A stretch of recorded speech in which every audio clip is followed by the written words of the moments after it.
राज्याचे मुख्यमंत्री देवेंद्र फडणवीस यांनी आज चिमूर शहरात भेट दिली। आमदार भांगडे या परिवाराच्या वतीने श्रीमद भागवत सप्ताहाचे आयोजन करण्यात आले होते।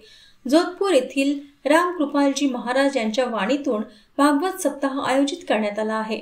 या प्रसंगी देवेंद्र फडणवीस यांनी रामकृपालजी महाराज यांचा संत साहित्य देत सन्मान केला।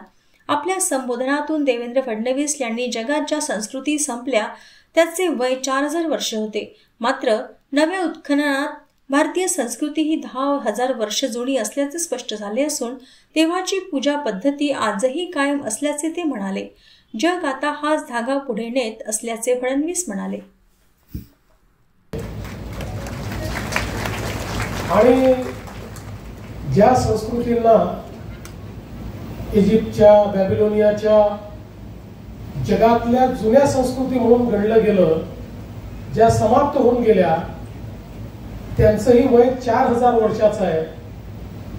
पण आताच आपल्या देशामध्ये वेगवेगळ्या ठिकाणी राखीगढी असेल, बिरांना असेल, या सगळ्या ठिकाणी जे उत्खनन झालं त्या ठिकाणी 10,000 वर्षापूर्वीची पूर्ण विकसित शहरं ही सापडलेली आहेत। आणि त्याही शहरांमध्ये आज ज्या प्रकारे आमच्या महिला वेशभूषा करतात, आज ज्या प्रकारे आम्ही पूजा करतो, त्याच पद्धतीने 10,000 वर्षापूर्वीही आमची पूजा चालायची, तीच आमची संस्कृती होती, तीच आमची वेशभूषा होती आणि तीच आमची भाषा देखील होती।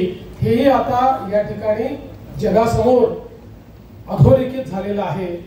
आणि म्हणून आम्हाला जो इतिहास शिकवला की ज्या इतिहासाने आमच्या संस्कृतीला संपवण्याचा प्रयत्न केला, आता जगातले सर्व पंडित आणि वेगवेगळ्या देशाचे लोकही आमच्या या सनातन संस्कृतीला, आमच्या वैदिक संस्कृतीला त्या ठिकाणी एक प्रकारे मानतायत आणि त्याचं जे ज्ञान आहे ते ज्ञान हे आज जगापुढे नेण्याचा